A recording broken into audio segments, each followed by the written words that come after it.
Hello दोस्तों, नमस्कार, जय हिंद। मैं एक बार फिर से आप सभी का स्वागत करता हूं अपने यूट्यूब चैनल डिप्लोमा लेक्चर में। आज हम बात करने वाले हैं QSP country serving and valuation marathon session जो हमारा चल रहा था, उसके हम पार्ट 3 जिसमें हम आज वैल्यूएशन के बारे में कंप्लीट बात करने वाले हैं, जो आप सभी का एक लास्ट चैप्टर हो जाता है और आप सभी के एग्जाम के पॉइंट ऑफ व्यू से बहुत इंपॉर्टेंट हो जाता है। इस चैप्टर से अगर बात करते हैं तो आप सभी का 10 से 15 नंबर, ठीक है, 10 से 15 नंबर का क्वेश्चन आप सभी को इस चैप्टर से देखने को मिलता है।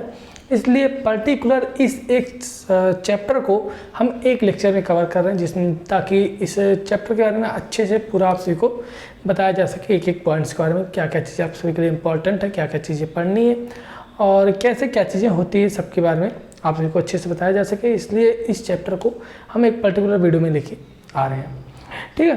तो आज हम इस चैप्टर के बारे में टोटल बात करने वाले हैं। क्या होता है वैल्यूएशन, कितने प्रकार के होते हैं, क्या क्या ऑब्जेक्टिव्स होते हैं, कुछ टर्मिनोलॉजी होता है जैसे स्क्रैप वैल्यू क्या होता है, और बात करते हैं डिप्रिसिएशन क्या होता है, कैपिटलाइज्ड वैल्यू क्या होता है, इन सब के बारे में आज हम बात करने वाले हैं, ठीक है। तो अगर अभी तक आप सभी ने इसके पहले के जो 2 लेक्चर्स हुए हैं QSP के, उसको नहीं देखा तो नीचे डिस्क्रिप्शन बॉक्स में आपको प्लेलिस्ट का लिंक मिल जाएगा, आप वहाँ पे क्लिक करके देख सकते हैं, या तो ऊपर आई बटन पर क्लिक करके देख सकते हैं, या फिर आप चैनल को विजिट कीजिए, चैनल के वो प्लेलिस्ट सेक्शन में जाइए, प्लेलिस्ट सेक्शन में आपको प्लेलिस्ट देखने को मिल जाएगी, आप वहाँ से उसको देख सकते हैं। बाकी अगर बात करते हैं QSP का, तो QSP के अगर DSS की बात करते हैं, QSP का तो लेक्चर चल रहा है, DSS की बात करते हैं तो DSS के आपका जो टेंशन मेंबर तक है, टेंशन मेंबर तक सारे लेक्चर अपलोड कर दिए गए हैं। वहाँ पे आपके न्यूमेरिकल सेशन भी है, थ्योरेटिकल सेशन भी है और डेरिवेशन सेशन भी है, सब कुछ आप सभी को बताया गया, ठीक है, टेंशन मेंबर तक। तो आप उसको पढ़ सकते हैं, आप सभी के एग्जाम के पॉइंट ऑफ व्यू से उसको अच्छे से बताया गया सारी चीज़ें, ठीक है।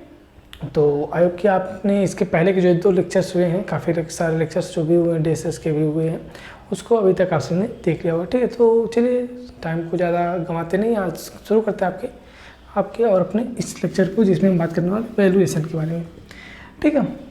तो बाकी कोई डाउट रह जाता है अगर, तो नीचे कमेंट बॉक्स में आप कमेंट करके जरूर बताइएगा। वैल्यूएशन देखिए, सबसे पहले बात करते हैं कि सिलेबस में आप सभी का क्या जाएगा। वैल्यूएशन में बताया गया कि सिलेबस में आप सभी का कि पर्पज ऑफ वैल्यूएशन, ठीक है, प्रिंसिपल ऑफ वैल्यूएशन, और बात करते हैं डेफिनेशंस डिफरेंट टाइप्स के दिए गए हैं, जैसे सैलवेज वैल्यू हो गया, स्क्रैप वैल्यू हो गया, डेप्रिसिएशन हो गया, कैपिटलाइज्ड वैल्यू हो गया, बुक वैल्यू हो गया, सिंकिंग फंड हो गया। इन सब के बारे में आप सभी को हम डिटेल्स में बताएंगे, क्या क्या चीज़ें कैसे होती हैं, सिंकिंग फंड कैसे कैलकुलेट किया जाता है, इन सब चीज़ों के बारे में भी हम बात करेंगे, ठीक है। इन सब चीज़ों के बारे में भी हम बात करेंगे।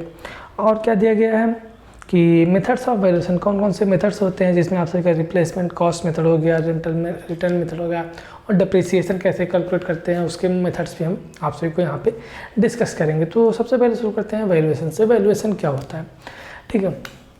वैल्यूएशन जिसको हिंदी में बोलते हैं मूल्यांकन, ठीक है।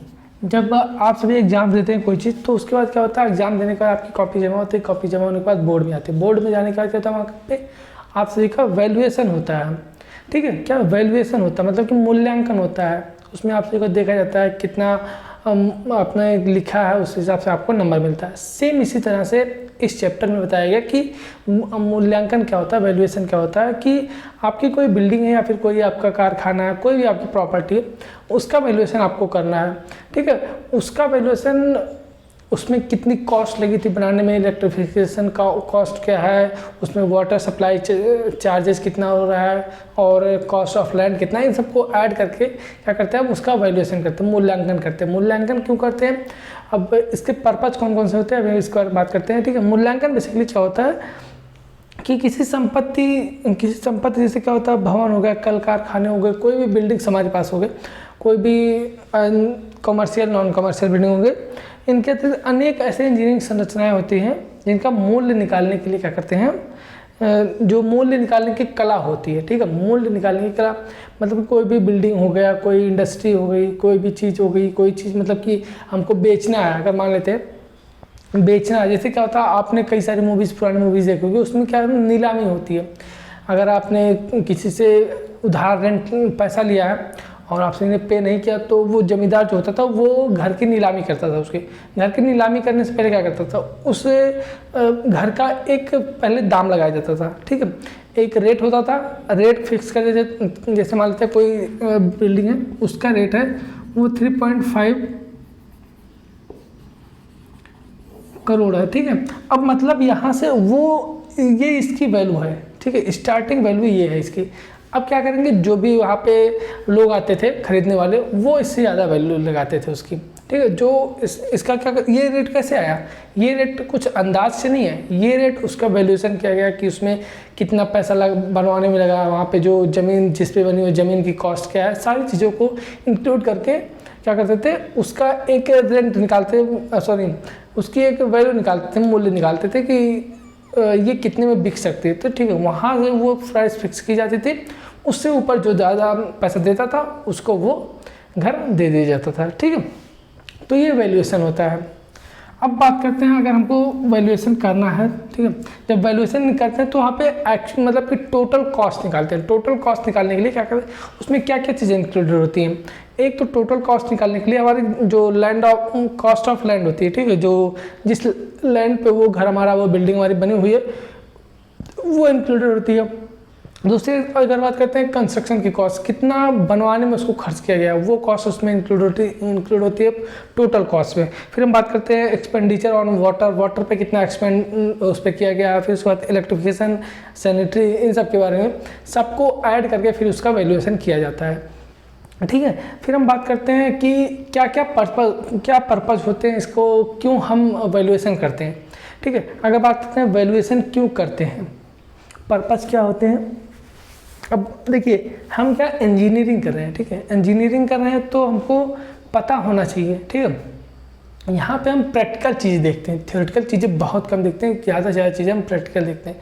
तो अगर कोई चीज़ हम कर रहे हैं यहाँ पे, तो उसके पीछे कई सारे रीजन्स होते हैं, कई सारे पर्पज़ होते हैं, जिसके लिए क्या करते हैं हम उस काम को करते हैं। कोई भी अगर आप इंजीनियरिंग मैकेनिक्स पढ़ रहे हैं, सोम पढ़ रहे हैं, और कोई भी फ्लूइड मैकेनिक्स पढ़ रहे हैं, तो हर एक सब्जेक्ट का एक पर्पज़ होता है कि इसलिए हम इस चीज़ को पढ़ते हैं, ठीक है। अगर कोई पर्पज़ नहीं होता उस सब्जेक्ट का, तो जैसे आप अगर एनवायरनमेंट साइंस पढ़ रहे हैं तो भी उसका पर्पज़ है, ठीक है। चूँकि आप अगर रोड बनाएंगे तो वहाँ पे आप पेड़ कट करेंगे, पेड़ कट करने से क्या होगा, सब आपको क्या एनवायरनमेंट साइंस में पढ़ना पड़ेगा। वहाँ पे आपको एयर पोल्यूशन, नॉइज़ पोल्यूशन, सारे पोल्यूशन के बारे में पढ़ना होगा।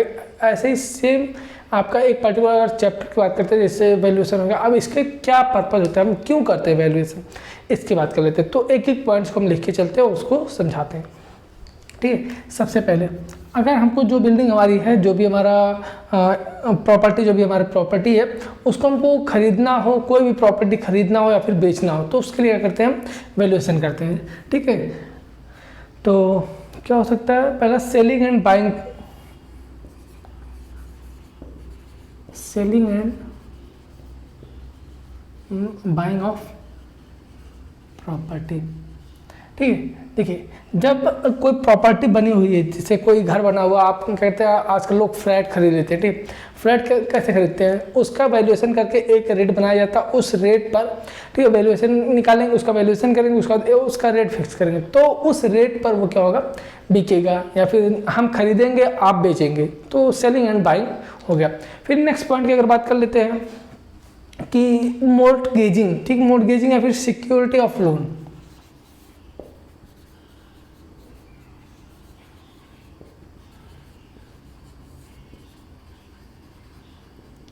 सिक्योरिटी ऑफ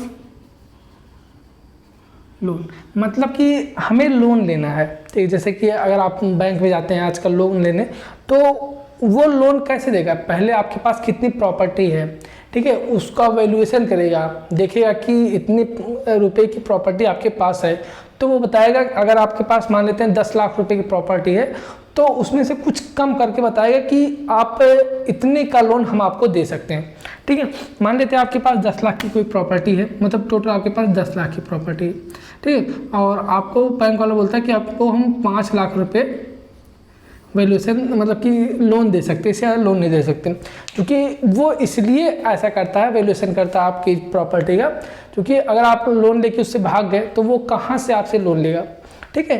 तो इसलिए वो क्या करता है, आपके प्रॉपर्टी का वैल्यूएशन करेगा, देखेगा कि आपके पास कितनी प्रॉपर्टी है, उसके बाद वो आपको लोन देगा। अगर आपके पास प्रॉपर्टी नहीं तो आपको लोन नहीं मिलता है, ठीक है। नहीं तो अगर आप लेके भाग गए तो कौन उसका पेमेंट करेगा, नहीं पेमेंट हो पाएगा ना।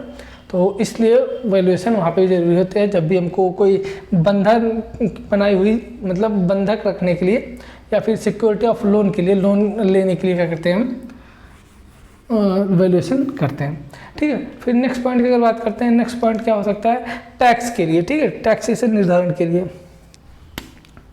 थर्ड, टैक्सेशन, ठीक है। अब टैक्स जो गवर्नमेंट लगाती है वो कैसे टैक्स लगाती है, वो देखती है कि आप कितना कमा रहे हैं और आपके पास कितनी प्रॉपर्टी, उस हिसाब से आपका टैक्स लगता है। तो वो टैक्सेशन हो गया। मतलब टैक्सेशन के लिए भी क्या करना होता है, आपका वैल्यूएशन करने की ज़रूरत पड़ती है। वैल्यूएशन जब आपका पता ही चलेगा, मतलब कि गवर्नमेंट को पता ही नहीं कि आपके पास कितने की प्रॉपर्टी है, तो वो टैक्स किस हिसाब से लगाएगा, नहीं लगा पाएगा। इसलिए वो पहले वैल्यूएशन करेगा आपकी प्रॉपर्टी का, फिर देखेगा कि आपके पास इतने रुपए की संपत्ति है और इतना धन है आपके पास, इतना जेवरात है, सारी चीज़ों को आपको आपके पास देखेगा। उसके बाद फिर बताएगा कि आपको इतना टैक्स पर ईयर पेमेंट करना पड़ेगा, फिर पर मंथ जिस हिसाब से भी होता है पेमेंट करना पड़ेगा, ठीक है। तो ये टैक्सेशन के लिए भी क्या करते हैं, हम वैल्यूएशन करते हैं। फिर अगर बात करते हैं रेंट फिक्सेशन के लिए, ठीक है, किसके लिए, rent fixation. Rent fixation means क्या होता है, किराया निर्धारण, ठीक है। जैसे क्या करते हैं, हमको किराए पे घर देना है, ठीक है, हमको अपने घर जो है वो किराए पे देना है। तो देखिए कई तरह की प्रॉपर्टी लीज होती है, ठीक है। अब ईयरली होती है और लाइफ लीज होती है। कई तरह से क्या कहते हैं, हम रेंट पे अपनी प्रॉपर्टी को दे सकते हैं, ठीक है। तो वहाँ पे हम अपनी प्रॉपर्टी को रेंट पे कैसे देंगे, हमारी प्रॉपर्टी का वैल्यूएशन होगा, उसमें पता चलेगा कि आप जो हमारी प्रॉपर्टी है उसमें इतने रुपए पूरा टोटल खर्चा हुआ, ज़मीन को लेके, कंस्ट्रक्शन कॉस्ट को लेके, इलेक्ट्रिफिकेशन हो गया, वाटर सप्लाई हो गया, सैनिटरी सप्लाई हो गया, इन सब का लेकर के कितना उस पर खर्चा हुआ, उसी हिसाब से क्या करेंगे, हम अपना रेंट को फिक्स करेंगे कि हम इतने रुपए रेंट पे आपको अपना घर देंगे। तो रेंट फिक्सेशन के लिए भी क्या होता है, हम वैल्यूएशन करते हैं। फिर हम बात करते हैं नेक्स्ट पॉइंट क्या हो जाता है कि इंश्योरेंस पर्पज के लिए, ठीक है, क्या इंश्योरेंस पर्पज के लिए अगर आपको इंश्योरेंस करना तो भी वहाँ पे आप सभी को, अगर आप बाइक वाइक लेने जाते हैं इंश्योरेंस पे, तो आप सभी को पता होगा कि कैसे वहाँ पे वैल्यूएशन होती है, ठीक है। फिर अगर 6.2 की बात करते हैं तो एक्विजिशन के, जैसे क्या होता है कि कंपल्सरी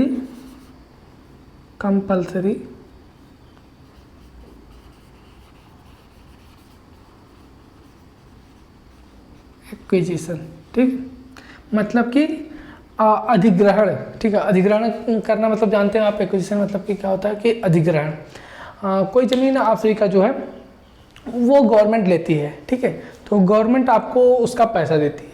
वो पैसा कैसे देगी, वो कितना पैसा आपको दे देगी, ऐसे तो नहीं रैंडमली कुछ भी पैसा आप ले लो हो गया, ठीक है। आपका वैल्यूएशन जो सही एक नियम होता है वो क्या होता है, आपकी जो प्रॉपर्टी है जो एक्वायर करना हमको, उसका हम वैल्यूएशन कराएंगे, जो रेट आएगा उसी हिसाब से आपको, जो उसके बाद प्रेजेंट रेट चल रहा होगा उसके हिसाब से आपको रेट उसका दे दिया जाएगा, जो भी आपका पैसा होगा उस प्रॉपर्टी का वो दे दिया जाएगा। तो वो क्या होता है, एक्विजिशन अगर हमको करना होता है तो वहाँ पे क्या करते हैं, हम वैल्यूएशन करने की हमको ज़रूरत पड़ती है।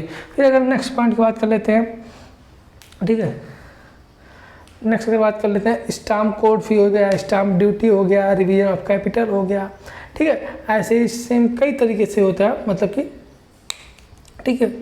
तो कई पर्पज़ होते हैं इसके, आपको इन सब ये पर्पज़ आप सभी को ये सब याद रखना है, चूँकि पर्पज़ पूछा जाता है, ठीक है। हमने 6 बताए, और भी क्या क्या होते हैं, जैसे निवेश के लिए हो गया, कंपनसेशन के लिए हो गया, नीलामी के लिए भी हमने आपको बताया कि नीलामी ऑक्शनिंग करना होता है, ठीक है। तो उस टाइम पे भी क्या करना होता है, हमको वैल्यूएशन करने की ज़रूरत पड़ती है जब भी ऑक्शनिंग करनी होती है। फिर सट्टेबाजी, स्पेकुलेशन, ठीक है। अगर आप जैसे अब तो सट्टेबाजी कर रहे हैं, थोड़ा सा जो वर्ड है वो थोड़ा गलत मैनर में हो जाता है सट्टेबाजी।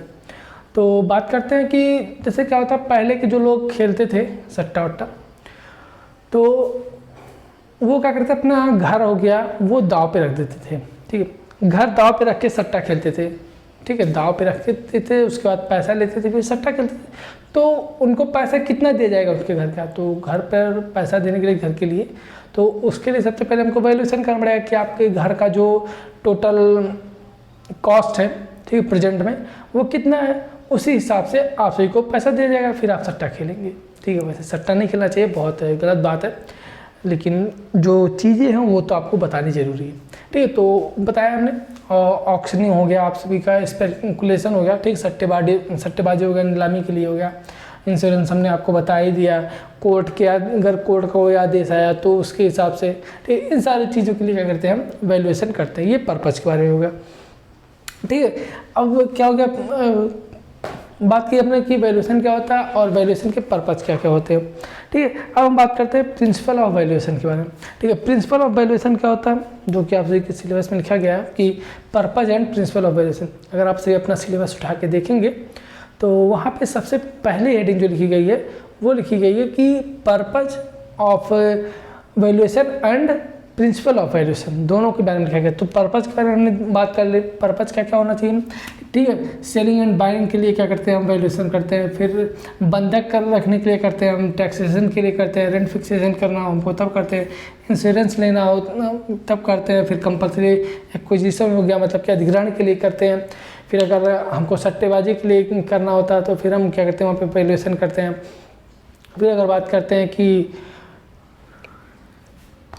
नीलामी के लिए हमको वैल्यूएशन करने की जरूरत पड़ती है। ये कुछ 8-10 पॉइंट होगा, ठीक है, तो आप इनको याद रखेंगे, यहाँ से क्वेश्चन आपसे का आना ही होता है, चूँकि ध्यान दीजिए इस चैप्टर से आपसे के 10 से 15 नंबर के क्वेश्चन आते हैं। अभी हम बात करेंगे, एक तो पहला टॉपिक ये होगा कि ऑब्जेक्ट्स, ठीक है, ये पहला इंपॉर्टेंट टॉपिक हो गया, यहाँ से आपसे के क्वेश्चन आते हैं, ठीक है। अब हम बात करते हैं प्रिंसिपल। प्रिंसिपल आने के चांस होते हैं लेकिन बहुत कम आते हैं, रेयर केस में ही प्रिंसिपल के बारे में पूछा जाता है, ठीक है। तो अब हम बात करते हैं प्रिंसिपल के बारे में, ठीक है। तो प्रिंसिपल ऑफ वैल्यूएशन क्या क्या होते हैं,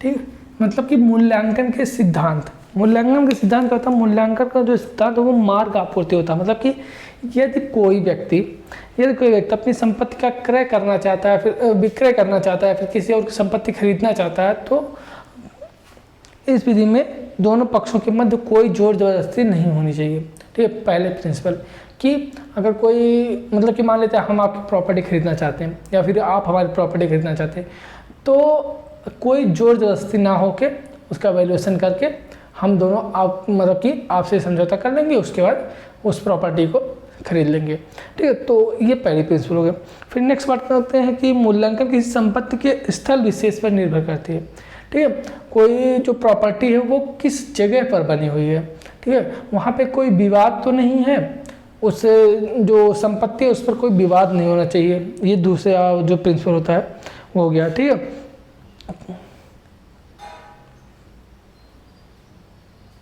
और अगर बात करते हैं संपत्ति का मूल्यांकन जिस उद्देश्य के मतलब जिस उद्देश्य के लिए किया जा रहा है वह विशेष महत्व रखता हो, ठीक है। जो वैल्यूएशन हम कर रहे हैं वह विशेष महत्व रखता हो, ऐसा नहीं कि हम ऐसे ही फालतू करने जा रहे हैं, वैल्यूएशन करने जा रहे हैं जो जिसका कोई मतलब नहीं है, ठीक है। वो एक विशेष महत्व रखता हो जिस भी बिल्डिंग का हम वैल्यूएशन कर रहे हैं। तो ये कुछ क्या हो गया, प्रिंसिपल हो गए इसके वैल्यूएशन के। अब हम बात कर लेते हैं फैक्टर्स अफेक्टिंग वैल्यूएशन। कौन कौन से ऐसे फैक्टर्स हैं जो वैल्यूएशन को अफेक्ट करते हैं, ये भी आपसे के लिए इंपॉर्टेंट हो जाता है, ठीक है। प्रिंसिपल ज़्यादा आता नहीं इसलिए बहुत ज़्यादा इसके बारे में बात नहीं कर रहे हैं।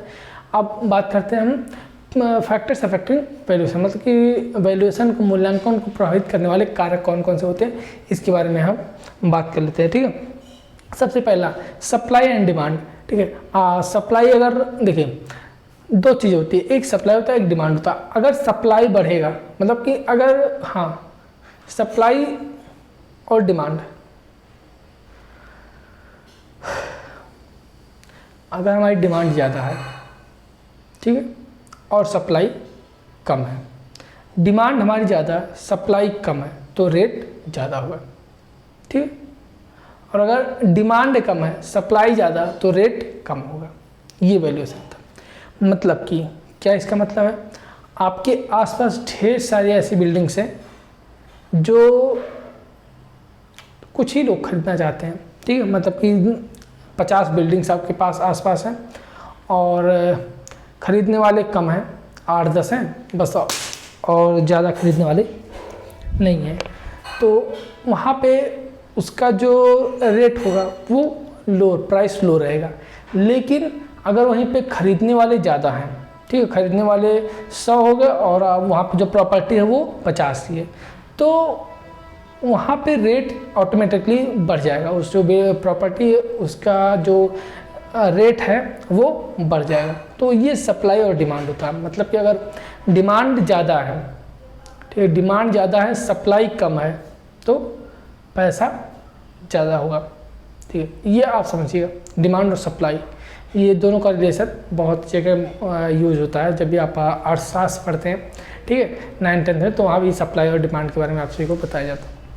फिर जैसे अभी बात करते हैं, कुछ साल पहले, 1-2 साल पहले टमाटर और प्याज के केस में होता है। ठीक है, तो वहाँ पे डिमांड ज़्यादा थी, सप्लाई कम था, तो रेट कितना ज़्यादा बढ़ गया था। ठीक है, तो इसी तरीके से होता है बिल्डिंग के केस में वैल्यूएशन जब हमको करना होता है। फिर हम बात करते हैं रेंट कंट्रोल एक्ट। ठीक है, रेंट कंट्रोल एक्ट जो होता है वो क्या होता है कि जो आपकी प्रॉपर्टी है उसके रेट को कम कर देगा। ठीक है, फिक्स कर देगा। कम करने का मतलब वो फिक्स कर देगा। जब फिक्स कर देगा तो उसका रेट आप बढ़ा नहीं सकते, वो एक फिक्स रेट हो जाएगा। ये भी क्या करता है, एक तरह से अगर आपकी कॉस्ट बहुत ज़्यादा लगी है तो वहाँ पे कहीं ना कहीं आपके कॉस्ट को वो अफेक्ट करती है, इसलिए ये भी क्या करता है, एक तरह का कारक हो सकता है। फिर अगर बात करते हैं यूटिलिटी, उपयोगिता। ठीक है, अगर जो बिल्डिंग है वो बहुत ज़्यादा उपयोगी नहीं है तो उसका रेंट आपको जाहिर सी बात है वो कम हो जाएगा, उसका रेट जो है, उसका प्राइस जो है वो लो हो जाएगा। लेकिन वहीं आपकी जो बिल्डिंग है वो कई पर्पज़ के लिए, मल्टीपर्पज़ के लिए बनाया गया है, तो उसका जो प्राइस है वो ऑटोमेटिकली बढ़ जाएगा। ठीक है, फिर हम बात करते हैं टाउन प्लानिंग एक्ट के बारे में। ठीक है, टाउन प्लानिंग एक्ट भी एक तरीके से क्या करता है, वैल्यूएशन को अफेक्ट करता है। फिर लाइफ पीरियड ऑफ बिल्डिंग, अगर लाइफ पीरियड उसकी ज़्यादा है कि मतलब बिल्डिंग ज़्यादा सालों तक रह सकती है, तो वहाँ पे वो एक तरीके से क्या करता है, उसका जो रेट बढ़ जाता है। ठीक है, अगर आप बिल्डिंग ज़्यादा मजबूत बनाएंगे, बहुत हैवी बिल्डिंग बनाएंगे जो कि कई सालों तक, 50-100 सालों तक सर्व कर सकती है, तो उसका रेट जो होगा, वो प्राइस जो होगा वो ज़्यादा होगा। लेकिन अगर वही वो बिल्डिंग आपका 20-25 साल के लिए केवल बना हुआ, तो वो उसके कंपैरिजन में उसका प्राइस जो होगा वो लो होगा। फिर अगर बात करते हैं मेंटेनेंस ऑफ बिल्डिंग, अगर टाइम टू टाइम आपकी बिल्डिंग का मेंटेनेंस हो रहा है तो आपकी बिल्डिंग देखने में अच्छी रहेगी और उसकी स्ट्रेंथ बरकरार रहेगी, तो वहाँ पे उसका जो प्राइस है वो ऑटोमेटिकली बढ़ जाता है। और अगर मेंटेनेंस नहीं हो रही है तो जर्जर हो जाएगी बिल्डिंग्स में क्रैक्स आ जाएंगे, तो जिससे उसकी प्राइस कम हो जाएगी, तो उसका वैल्यूएशन में प्राइस होगा वो कम निकल गया है। फिर अगर बात करते हैं रेट इंटरेस्ट।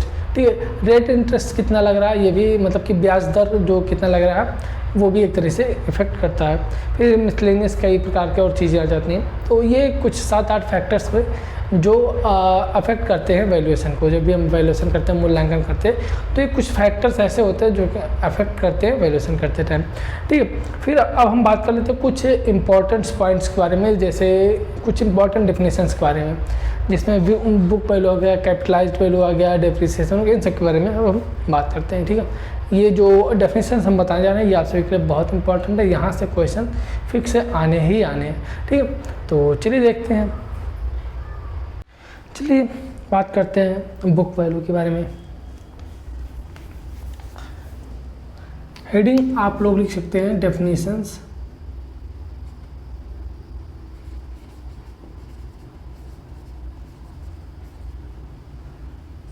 ठीक है, डेफिनेशंस लिख लीजिए। ठीक है, और फिर डेफिनेशन रिलेटेड टू वैल्यूएशन लिख सकते हैं। ठीक, सबसे पहला आता है आप सभी का बुक वैल्यू। ठीक है, जो आप सभी के लिए इंपॉर्टेंट है, तो आपकी बुक बहुत सारे, लेकिन जो आप सभी के लिए इंपॉर्टेंट है हम उन्हीं के बारे में यहाँ पे बात करेंगे। ठीक, सबसे पहले बात करते हैं हम बुक वैल्यू के बारे में। बुक वैल्यू जिसको आप बही मूल्य बोल देते हैं, क्या बही मूल्य। तो बुक वैल्यू क्या होता है, जो उसकी एक्चुअल कॉस्ट होती है, ठीक है, ओरिजिनल कॉस्ट बोल सकते हैं आप या एक्चुअल कॉस्ट बोल सकते हैं। तो बुक वैल्यू जो होती है वो अगर ओरिजिनल कॉस्ट में से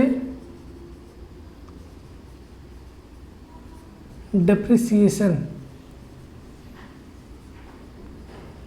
माइनस कर देते हैं तो हमारे पास क्या होती है, बुक वैल्यू निकल गया। तो बुक वैल्यू मतलब डेप्रिसिएशन क्या होता है, ठीक है, बुक वैल्यू वह वैल्यू है जो बही खाते में लिखी रहती है, ठीक है। इस वैल्यू को हम समय के साथ जो उसमें कमी आ रही है, रेट में जो कमी आ रही है पर ईयर क्या होगा, जैसे आपने आज कोई अगर गाड़ी खरीदी, कोई गाड़ी आपने खरीदी, ये मान लेते कोई गाड़ी आपने खरीद ली, ठीक है। अब हमको गाड़ी बनानी नहीं आती कैसे बनती है, ठीक है, अगर बनाने की कोशिश करते हैं,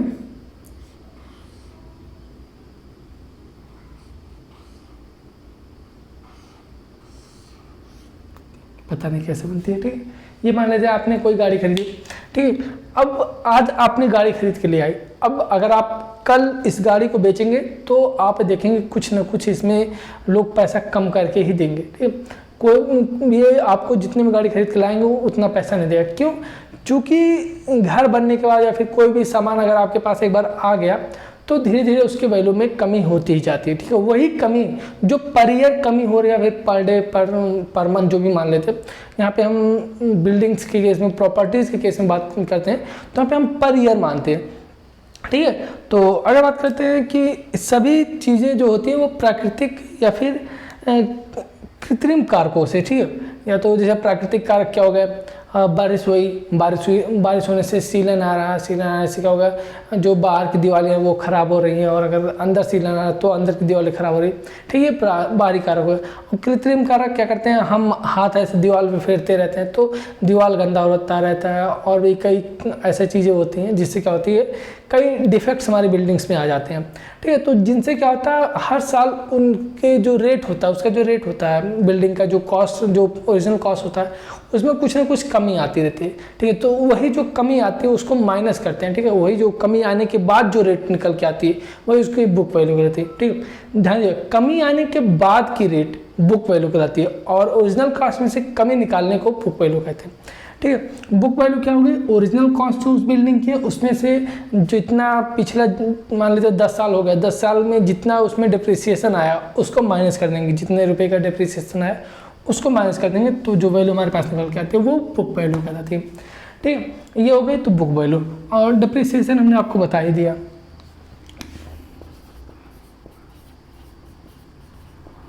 डिप्रिसिएशन जिसको पतन मूल्य बोल देते हैं, क्या, पतन मूल्य, कि कृत्रिम या फिर प्राकृतिक कारकों से क्या होता है कि हर साल बिल्डिंग जो हमारे पास प्रॉपर्टी होती है इसमें कुछ ना कुछ कमी आ जाती है, तो उसी को हम डिप्रिसिएशन या फिर पतन मूल्य बोल देते हैं, ठीक है। फिर हम बात करते हैं किसके बारे में, फिर हम बात करते हैं सैल्वेज वैल्यू, ठीक है।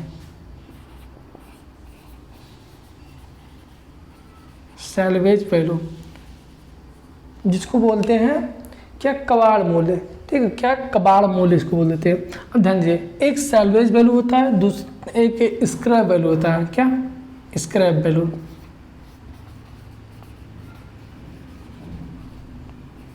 एक सैल्वेज वैल्यू होता है, एक स्क्रैप वैल्यू होता है। सैल्वेज वैल्यू क्या होता है, आपकी कोई प्रॉपर्टी है उसकी जो डिजाइन लाइफ है, ठीक है, मान लेते हैं आपकी जो प्रॉपर्टी आपने बनवाई थी वो 50 साल सर्व करने के लिए बनवाई थी, ठीक है। अब आज आपकी वो 50 साल कंप्लीट हो गई, मतलब कि उसने अपनी डिजाइन लाइफ को ख़त्म कर दिया है।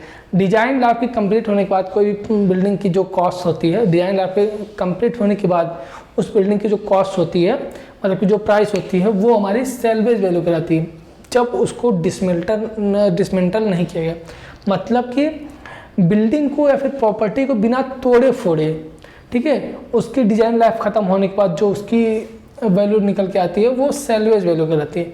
लेकिन डिजाइन लाइफ पूर्ण होने के बाद उसको तोड़ फोड़ कर उसमें जो निकले मटेरियल, ठीक है, से जो हमको कॉस्ट, जो हमको रुपए मिलते हैं, वो जो प्राइस होती है वो स्क्रैप वैल्यू कहलाती है, ठीक है। मतलब कि आफ्टर डिसमेंटलिंग जो वैल्यू होती है वो स्क्रैप वैल्यू होती है, और विदाउट डिसमेंटल जो होती है वो सैल्वेज वैल्यू कहलाती है, ठीक है। ये दोनों में अगर आप डेफिनेशन लिखने जाएंगे तो एक भी वर्ड अंतर नहीं आएगा, केवल अंतर क्या आएगा दोनों वर्ड में, इसमें विदाउट डिसमेंटल होगा, इसमें विथ डिसमेंटल या फिर आफ्टर डिसमेंटल बोल सकते हैं। मतलब कि इसमें बिल्डिंग को तोड़ने के बाद ये बिल्डिंग को तोड़ने के बाद स्क्रैप वैल्यू, बिल्डिंग को तोड़ने से पहले सैल्वेज वैल्यू।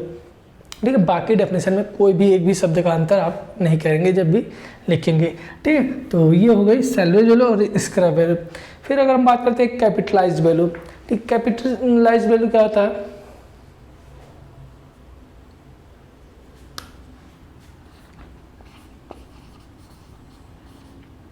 कैपिटलाइज्ड वैल्यू जिसको पूंजीगत मूल्य बोलते हैं। क्या? कैपिटलाइज्ड वैल्यू, पूंजीगत मूल्य। अब कैपिटलाइज्ड वैल्यू क्या होता है? नेट एनुअल इनकम,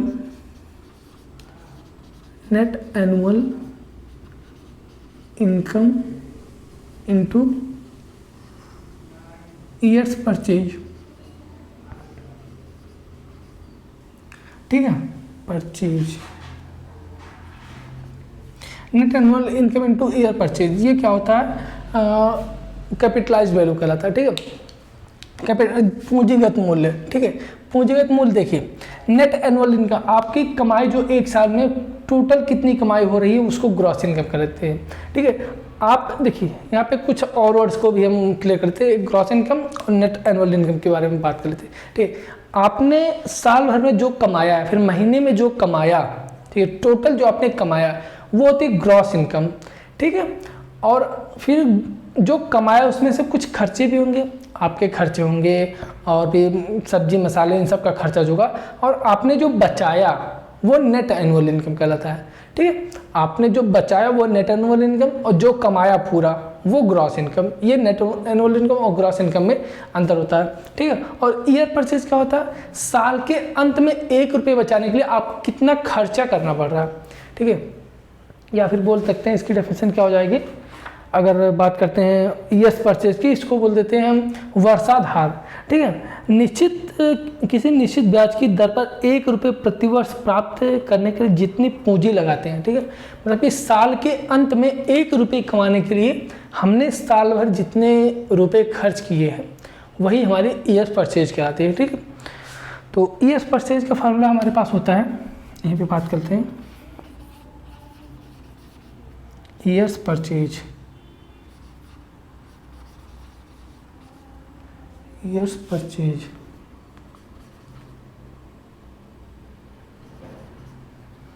ठीक, ईयर परचेज क्या होता है? 100/i,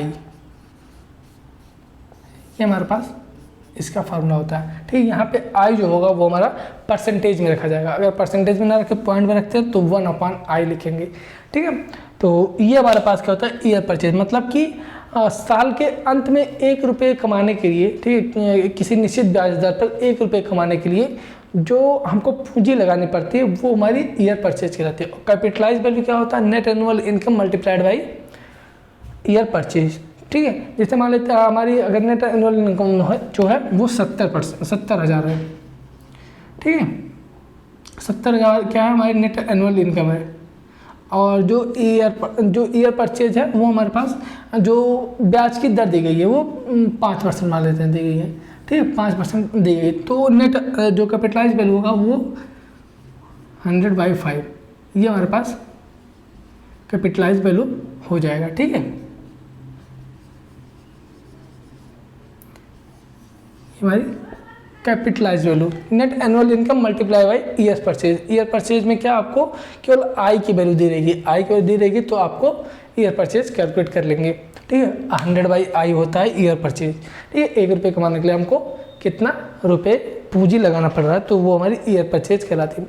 ठीक है, तो ये ईयर परचेज हो गया। अब बात करते हैं एसेस्ट वैल्यू, अंकित मूल्य। ठीक है, अंकित मूल्य क्या होता है? ठीक है, देखिए इसको ऐसे बता देते हैं, अंकित मूल्य जो अंकित होता है, ठीक, किसी चीज़ पे अंकित होता है। जैसे क्या होता है? संपत्ति का सरकारी अभिलेखों में जो दर्ज मूल्य होता है, जैसे आपकी जो बिल्डिंग है या फिर जो आपकी जो प्रॉपर्टी है, जैसे खेत हो गया, आपका बाग हो गया, कोई भी चीज़ हो गई, उसका जो मूल्य है वो गवर्नमेंट की बुक होती है, वहाँ पे भी लिखी जाती है। ठीक है, तो वो जो वैल्यू होती है वो एसेस्ट वैल्यू कहलाती है, फिर अंकित मूल्य कहलाती है। ठीक है, जैसे आप कोई चीज़ खरीदने जाते हैं मार्केट में तो वहाँ पे देखेंगे आपको रेट लिखा रहेगा, ठीक है, प्राइस लिखी रहेगी।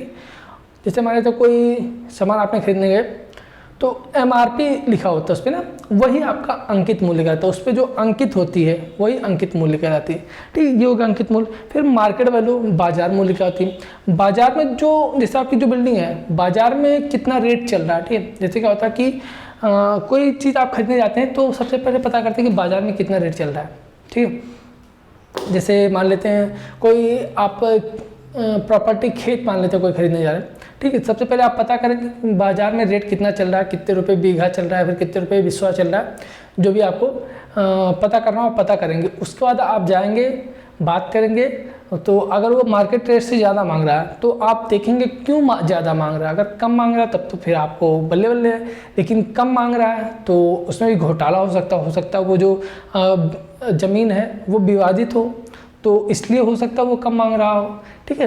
तो सारी चीज़ आप चेक करेंगे, तो वो जो वैल्यू होती है जो आप पता करते हैं वो मार्केट रेट होती है, मतलब जो बाजार में मूल्य चल रहा होता है उस समय प्रेजेंट में वो मार्केट रेट कहलाती है। फिर बात करते हैं क्या, डिस्ट्रेस वैल्यू, ठीक है, पीड़ित मूल्य।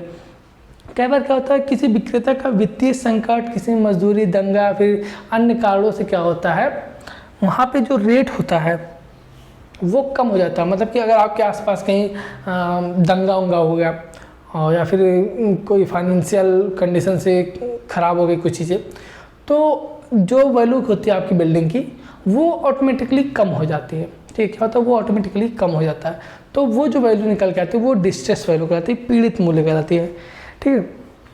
फिर अगर बात करते हैं ऑब्सोलेंस, एक वर्ड आता है ऑब्सोलेंस, ठीक है, मिसलेनियस में आता है ऑब्सोलेंस, जो कि बहुत इंपॉर्टेंट होता है।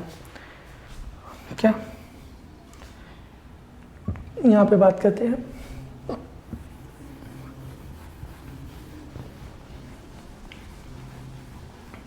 ये कैपिटलाइज वैल्यू से कभी कभी क्वेश्चन आ जाता है, तो आप इसको कैपिटलाइज वैल्यू और ईयर परचेज याद रखेंगे। ये तो पिछली बार भी आया था लिखने के लिए। पिछली बार अगर बात करते हैं तो पिछली बार आप सबके एग्जाम्स में यहाँ से कुछ डेफिनेशंस आए थे लिखने को, ठीक है। देखिए कौन कौन सा आया था। एक तो आया था स्क्रैप वैल्यू, हमने बता दिया। सैल्वेज वैल्यू आया था, बुक वैल्यू आया था, कैपिटल कॉस्ट जिसको कैपिटलाइज वैल्यू बोल रहे हैं, ठीक है, और ईयर परचेज। देखिए ये सारी चीज़ें, ठीक है, सैल्वेज वैल्यू हो गया, स्क्रैप वैल्यू हो गया, कैपिटल वैल्यू हो गया, ईयर परचेज हो गया और बुक वैल्यू भी हमने आपको पहले बताया, ठीक है। ये चारों पांचों आप सभी के पिछली बार एग्जाम से पूछे गए थे, तो इस बार भी चांसेस है सिंकिंग फंड पूछ ले, हो सकता है आपसे ऑब्सोलेंस पूछे, लुप्त प्राय जिसको बोलते हैं, ठीक है। तो ये अब बात करते हैं 7th की ऑब्सोलेंस, ठीक है। इस पर आप लोग चेक कर लीजिएगा।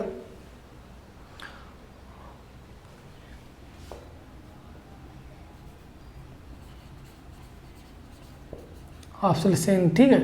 तो ये क्या होता है, लुप्त प्राय जिसको बोल देते हैं। टाइम जैसे जैसे आप बिल्डिंग मान लेते हैं आज बनवाएं तो धीरे धीरे टाइम जब बढ़ता जाता है, ठीक है, टाइम बढ़ने के साथ क्या होता है उसमें कुछ ना कुछ डिफेक्ट्स आ जाते हैं, आपको पता ही है, ठीक है। लेकिन वो जो आपने मॉडल जिस मॉडल का बनवाया है, जैसे क्या होता है आपने कोई गाड़ी आज खरीदी, 10 साल बाद कोई नए मॉडल की गाड़ी आ गई, तो आपके जो मॉडल की गाड़ी है वो मॉडल पुरानी हो जाएगी और जो नया मॉडल आएगा वो बाजार में चलेगा, तो वो ज़्यादा महंगा बिकेगा, आपका बहुत कम महंगा बिकेगा। तो इसी हिसाब से क्या होता है कि यदि किसी संपत्ति का मूल्य कला, फैशन, मतलब कि जो फैशन चल रहा है, जो कल्चर है, ठीक है, बदलाव हो जाते हैं, कई नए उसमें अधिकार हो जाते हैं, ठीक है, डिजाइन में कई चेंजेस आ जाते हैं, तो ठीक है, तो इन सब से जो आपकी वैल्यू निकल के आती है उसके कारण जो वैल्यू में कमी आती है वो ऑब्सोलेसेंस कहलाती है, मतलब कि लुप्त प्राय कहलाती है। फैशन आउट ऑफ फैशन हो जाने के कारण आपकी बिल्डिंग जो है वो आउट ऑफ फैशन हो गई, अभी फैशन में कुछ और चल रहा है और आपकी बिल्डिंग बहुत पुरानी है, वो फैशन से आउट ऑफ फैशन हो गई है, ठीक है। तो वो जो वैल्यू निकल के आएगी वहाँ पे जो उसका वैल्यूएशन किया जाएगा वो ऑब्सोलेसेंस कहलाता है, ठीक है। फिर एन्युटी की बात करते हैं कि संपत्ति या भवन पर लगाई गई कुल पूंजी, ठीक है, वार्षिकी या संबद्ध भुगतान वार्षिकी कहलाता है, ठीक है। ग्रॉस इनकम हमने आपको बता ही दिया, नेट इनकम बता दिया। फिर आउट गोइंग क्या होता है, ठीक है, नेट इनकम क्या होता है, ग्रॉस इनकम में से जो आपके आउट गोइंग होते हैं उसको माइनस कर देते हैं, तो नेट इनकम हमारा निकल के आता है। अभी हमने आपको बताया जब बताए थे कैपिटल कॉस्ट के केस में। ठीक है। फिर बात करते हैं आउटगोइंग क्या होते हैं। आउटगोइंग वही आपने कितना खर्चा किया वो आपका आउटगोइंग हो गया। ठीक है, फिर बात कर लेते हैं और फिर सिंकिंग फंड की बात कर लेते हैं। ठीक है, सिंकिंग फंड का आपको फॉर्मूला याद रखेंगे। सिंकिंग फंड क्या होता है कि संपत्ति या भवन के उपयोगी जीवन काल की समाप्ति पर जितना आपने उसमें लगाया है, ठीक है, बिल्डिंग में जितना लगाया है उसका संपूर्ण मूल्य अगर हमें प्राप्त हो जाता है तो वही सिंकिंग फंड कहलाता है। ठीक है, सिंकिंग फंड निकालने का आपके पास एक फॉर्मूला होता है, आई इज इक्वल टू, या फिर सिंकिंग फंड बोल देते हैं, एस आई अपॉन में 1 plus I to the power n my 1 by n plus 1। ठीक है, यही ना, एन सॉरी -1, ये सिंकिंग फंड होता है। ठीक है, अब सिंकिंग फंड पॉलिसी भी आपको बैंक से मिलती है। ठीक है, जैसे मान लेते हैं आपने कोई आज एक कार खरीदी, अब आप चाहते हैं कि 10 साल बाद हमारे पास फिर से ये ऐसी ही कार एक या फिर इससे थोड़ी और बढ़िया कार हमारे पास आ जाए, तो क्या करेंगे, आप जाएंगे बैंक में, बैंक से आप सिंकिंग फंड पॉलिसी लेंगे। ठीक है, तो सिंकिंग फंड पॉलिसी बैंक से आप लेंगे तो वहाँ पे जब वो पॉलिसी के बारे में बताएगा, वहाँ पे आपको बताएगा कि आपको पर ईयर इतने रुपए देना पड़ेगा, और पर ईयर के हिसाब से अगर आप इतने रुपए पर मंथ जो भी हो वो बताएगा कितने रुपये आपको जमा करना पड़ेगा, और फिर उस पर ब्याज लग के, ब्याज वाज लगने के बाद सब आपका 10 साल बाद आपको फिर आपके जितना कार है उस कार के बराबर आपको मूल्य मिल जाएगा। ठीक है, तो ये सिंकिंग फंड होता है, मतलब जितना आपने आज खर्च किया, अगर आप चाहते हैं डिजाइन लाइफ खत्म होने के बाद आपको उतना पैसा वापस मिल जाए तो आप सिंकिंग फंड पॉलिसी ले सकते हैं। ठीक है, ये सिंकिंग फंड होता है। ये फॉर्मूला याद रखिएगा, कभी कभी इससे क्वेश्चन आ जाता है। यहाँ पे एस क्या होता है, एस जो मूल्य दिया रहता है, सिंकिंग फंड मूल्य जो दिया रहता है वो हो गया। आई क्या होगा, आई हमारा रेट ऑफ इंटरेस्ट होता है, और एन क्या होता है, एन हमारे पास नंबर ऑफ ईयर होता है, फिर डिजाइन लाभ बोल देते हैं, कितने साल के लिए हम सिंकिंग फंड पॉलिसी जो है वो लेना चाहते हैं। ठीक है, तो इससे आप क्वेश्चन भी सॉल्व कर सकते हैं। जैसे कि अगर क्वेश्चन बात करते हैं, एक भवन में 25,000 रुपये की लागत से एक पंप लगाई, ध्यान दीजिएगा, एक पंप लगाई जा रही है, कितने रुपये, 25,000 रुपये से की एक पंप लगाई जाएगी। बताया जा रहा है पंप का जीवन काल 15 वर्ष मानते हैं, और 4 वर्ष चक्रवृद्धि ब्याज की 4% चक्रवृद्धि ब्याज की दर पर कुल लागत पर धनराशि एकत्र करने के लिए शोधन निधि, मतलब कि सिंकिंग फंड की वार्षिकी किस्त कितने रुपए पर वर्ष पर ईयर हम जमा करेंगे। ठीक है, वो पूछ रहा है, तो जाके हमको बाद में उतना पैसा मिल जाएगा। ठीक, अगर यहीं पे बात कर लेते हैं, 25,000 रुपये दिया गया है, और ये आई कितना दिया गया है, 4%। 4% मतलब 0.4%। ठीक है, 0.04 पर के पावर 15 - 1। ठीक है, अब इसको आप कैलकुलेटर में कैलकुलेट करेंगे।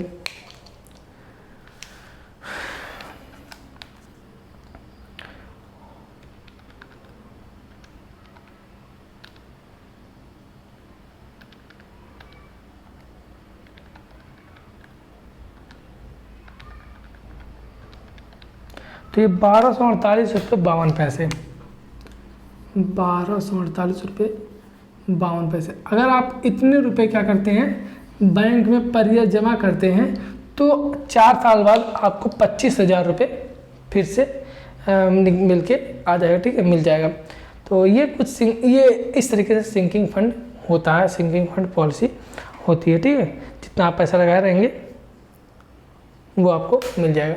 ठीक है, तो ये 15 साल बाद, 15 साल दिया गया 4% की ब्याज की दर से। अब इसी को आप कैलकुलेट कर लीजिए, अगर इसको हम 15 से मल्टीप्लाई कर देते हैं तो ये हमारे पास 18,772 रुपये आप जमा करेंगे, और 25,000 रुपये 4% ब्याज भी लग रहा है ना उसमें।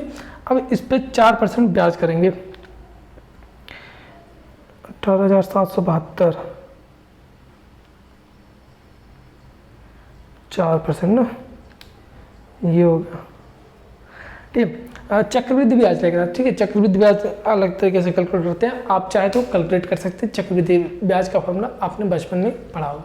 ठीक है, बचपन में मतलब कि आपने 9-10 में पढ़ा होगा सिंकिंग चक्रवृद्धि ब्याज कैसे कैलकुलेट करते हैं। ठीक है, तो इस तरीके से सिंकिंग फंड कैलकुलेट करते हैं। 1248 रुपये अगर आप हर साल जमा करेंगे तो 15 साल बाद आपको 25,000 रुपये फिर वापस मिल जाएगा। ठीक है, तो ये होता है सिंकिंग फंड। अब बात करते हैं डेप्रिसिएशन। ठीक है, मूल्य ह्रास। डिप्रिसिएशन। ठीक है, हमने डिप्रिसिएशन बात की, डिप्रिसिएशन होता क्या, हम डिप्रिसिएशन कैलकुलेट कैसे करते हैं, ठीक है, उसकी बात कर लेते हैं, क्योंकि क्वेश्चन आ जाता है 3-4 मेथड्स होते हैं। ठीक है, इन मेथड्स के बारे में आपको 1-2 मेथड याद रखना है, बाकी सारे मेथड्स सेम होते हैं।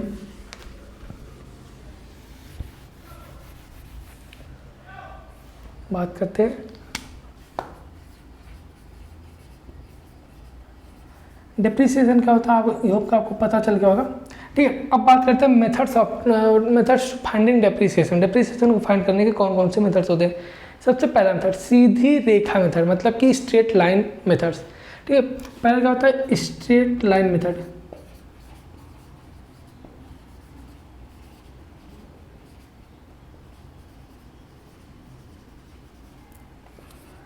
फिर दूसरा, एक तो सीधी रेखा मेथड हो गया, एक स्ट्रेट मतलब कि स्ट्रेट लाइन मेथड जिसको बोलते हैं। फिर constant percentage method, constant percentage method. इसी में एक हमारे पास आता है सिंकिंग फंड मेथड। क्या, सिंकिंग फंड मेथड। इसे क्या करते हैं हम, डिप्रिसिएशन कैलकुलेट कर लेते हैं, सिंकिंग फंड मेथड। और एक इसी में एक मेथड और होता है मात्रा सर्वेक्षण, जिसको क्वांटिटी सर्वे मेथड बोलते हैं। क्या, क्वांटिटी सर्वे मेथड।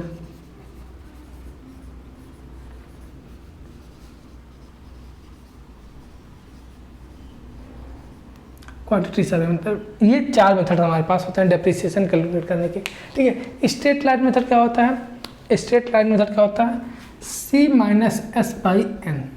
ठीक है, C, अब यहाँ पे C क्या होता है, C कॉस्ट होता है, कैपिटल कॉस्ट इसको बोलते हैं। ठीक है, S क्या होता है, स्क्रैप वैल्यू या फिर सेल्वेज वैल्यू। N क्या होता है, नंबर ऑफ लाइफ, मतलब कि ईयर ऑफ, कितने ईयर वो सर्व करे, मतलब कि डिजाइन लाइफ कितना है उस बिल्डिंग का। तो ये हमारे पास स्ट्रेट लाइन मेथड और परसेंटेज मतलब कांस्टेंट परसेंटेज मेथड भी सेम इसी फॉर्मूले से हम कैलकुलेट करते हैं। फिर बात करते हैं सिंकिंग फंड मेथड। अभी हमने आपको फॉर्मूला बताया I=SI/1 + I⁻n-1। ये हमारा सिंकिंग फंड मेथड ये हो गया। इससे क्या करेंगे, पर ईयर कितना उसमें डिप्रिसिएशन हो रहा है उसको कैलकुलेट करेंगे, फिर स्ट्रेट लाइन मेथड यूज़ करेंगे, हमारा निकल के आ जाएगा कि मतलब कि कितना मतलब उसका रेट कितना हमारा बचेगा। जैसे आज जो हमारा बिल्डिंग है उसकी रेट अगर मान लेते हैं 50,000, कोई छोटा सा मान लेते हैं, कोई ऑब्जेक्ट मान लेते हैं जिसकी कॉस्ट जो है वो फिलहाल 50,000 रुपया, 10 साल बाद उसकी कॉस्ट कितनी बचेगी, तो ये दोनों फॉर्मूले से हम निकाल सकते हैं। ठीक है, पर डिप्रिसिएशन इससे आ जाएगा 10 से मल्टीप्लाई करके उसमें से टोटल कॉस्ट में से 50,000 में से माइनस कर देंगे तो वो हमारे पास निकल के आ जाती है ये। और क्वांटिटी सर्वे मेथड कभी पूछा नहीं है, हाँ, तो इससे बहुत ज़्यादा बात नहीं करेंगे। बात करते हैं मेथड्स ऑफ वैल्यूएशन, कौन कौन से मेथड्स होते हैं, वैल्यूएशन कौन कौन से मेथड्स होते हैं। ठीक है, उनकी बात कर लेते हैं। तो जो वैल्यूएशन होता है, वैल्यूएशन के 6-7 मेथड, ठीक है, और टोटल आपकी बुक में जो है वो 8 मेथड दिया गया है। कौन कितने मेथड, 8 मेथड दिए गए हैं। नाम हम देख लेते हैं और जो जो इम्पोर्टेंट है उनके बारे में बात कर लेते हैं। ठीक है, मेथड्स ऑफ वैल्यूएशन कौन कौन से मेथड से हम कर सकते हैं। ठीक है,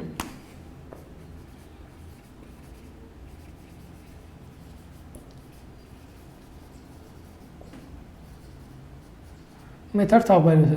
सबसे पहला मेथड हमारे पास आता है किराए के आधार पर मूल्यांकन, मतलब कि rental method of valuation. Rental method of valuation, फिर valuation based on rental method बोल सकते हैं, rental method of valuation, rental method of किराए के आधार पर। ठीक है, फिर सेकंड अगर बात करते हैं तो सेकंड हमारे पास आता है पूंजीकृत मूल्य से सीधी तुलना करके, मतलब direct comparison with the capital cost.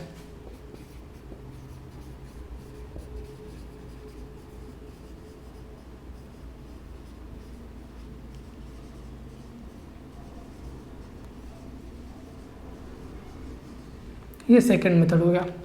फिर बात करते हैं थर्ड मेथड की। ठीक है, थर्ड मेथड हमारे पास होता है लाभ के आधार पर, मतलब वैल्यूएशन बेस्ड ऑन प्रॉफिट।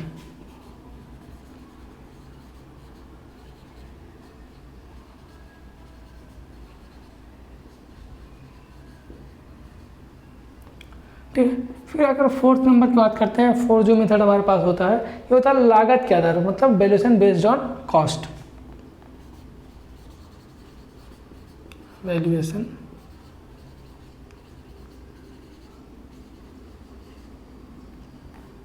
फिर अगर पांचवें मेथड की बात कर लेते हैं, ठीक है, तो पांचवा मेथड जो हमारे पास होता है विकास के आधार, मतलब कि valuation based on regional development. ठीक है, वैल्यूएशन बेस्ड ऑन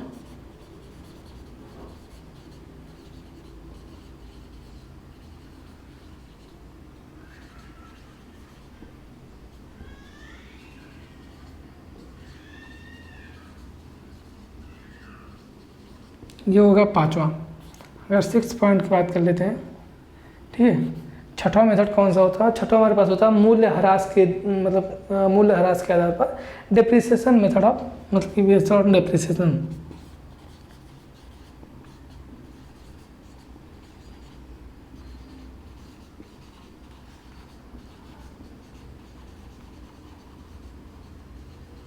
ये होगा। फिर सेवंथ पॉइंट की बात करते हैं, मतलब सातवां जो मेथड हमारे पास होता है वो विस्तृत माप के आधार, मतलब वैल्यूएशन बाय डिटेल्ड मेजरमेंट।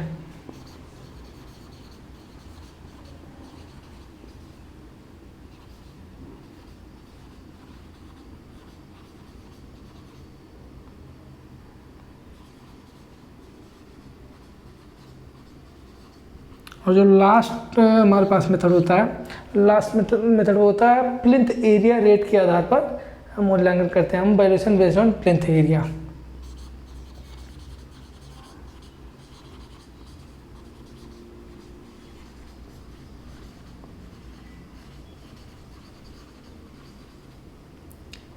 ठीक है, तो ये हमारे पास मेथड्स होते हैं वैल्यूएशन करने के। इतने सारे मेथड्स होते हैं जिनसे क्या करते हैं, वैल्यूएशन करते हैं। ठीक है, सबसे पहले rental method of valuation. Rental method की रेट कैसा, रेंट कैसा चल रहा है वहाँ पे जहाँ पे बिल्डिंग हमारी बनी हुई है, उसका रेट कितना, जो रेंट पे कितनी बिल्डिंग जा रही है उसका जो पर मंथ रेंट कितना दिया जा रहा है, उस बेस पर क्या होता है, रेंटल मेथड होता है। फिर direct comparison to capital cost से डायरेक्ट कंपैरिजन करके हम निकालते हैं वैल्यूएशन। फिर हम करते हैं वैल्यूएशन बेस्ड ऑन प्रॉफिट के आधार पर वैल्यूएशन करते हैं। फिर कॉस्ट के आधार पर जो उस पर पे किया गया, जो हमने उस पर खर्चा किया उसके आधार पर वैल्यूएशन करते हैं। फिर वैल्यूएशन बेस्ड ऑन डेवलपमेंट, वहाँ पे जो आसपास की जो एरिया वहाँ पे विकास कितना हो रहा है, डेवलपमेंट कितना है। अगर डेवलपमेंट ज़्यादा, ठीक है, तो जाहिर सी बात है उसकी कॉस्ट बढ़ जाएगी। डेवलपमेंट कम होगा, डेवलपमेंट बहुत ज़्यादा नहीं होगा, पिछड़ा एरिया होगा, तो वहाँ पे वैल्यूएशन में जो कॉस्ट, मतलब कि जो रेट है, जो प्राइस है, वो बिल्डिंग की कम निकल के आएगी। फिर depreciation method of valuation, depreciation कितना हो रहा है, डिप्रिसिएशन पर ईयर कैलकुलेट करेंगे, उसका डिजाइन लागत में से उसको माइनस कर देंगे, तो इस तरीके से depreciation method of valuation calculate करते हैं। फिर वैल्यूएशन बाय डिटेल मेजरमेंट, मतलब कि एक एक पार्ट्स का, जो बिल्डिंग्स में पार्ट लगे हुए हैं, एक एक पार्ट का क्या करते हैं, वहाँ पे हम रेट कैलकुलेट करते हैं। उसके बाद वहाँ पे वैल्यूएशन उसका करते हैं, जैसे कि पर रूम का अलग हो गया इसमें, और बात करते हैं दरवाजे का अलग हो गया, खिड़की का अलग हो गया। सेम इस तरीके से क्या होता है, वो हमारा होता है डिटेल मेजरमेंट। फिर valuation based on plinth area के हिसाब से क्या होता है, फिर हम वैल्यूएशन करते हैं। ये 8 मेथड्स होते हैं। ठीक है, इनमें से आप मेथड्स को पढ़ के जरूर जाइएगा। ठीक है, कौन कौन सा आपको पढ़ना है, रेंटल मेथड ऑफ वैल्यूएशन पढ़ लीजिएगा, ठीक है, और वैल्यूएशन बेस्ड ऑन कॉस्ट पढ़ लीजिएगा। और बात करते हैं अगर तो डिप्रिसिएशन ये पढ़ लीजिएगा। देखिए जो इम्पोर्टेंट है, ये रेंटल पढ़ लीजिएगा, valuation based on cost, profit, और बात करते हैं डिप्रिसिएशन, बस इतना आप पढ़ लीजिएगा।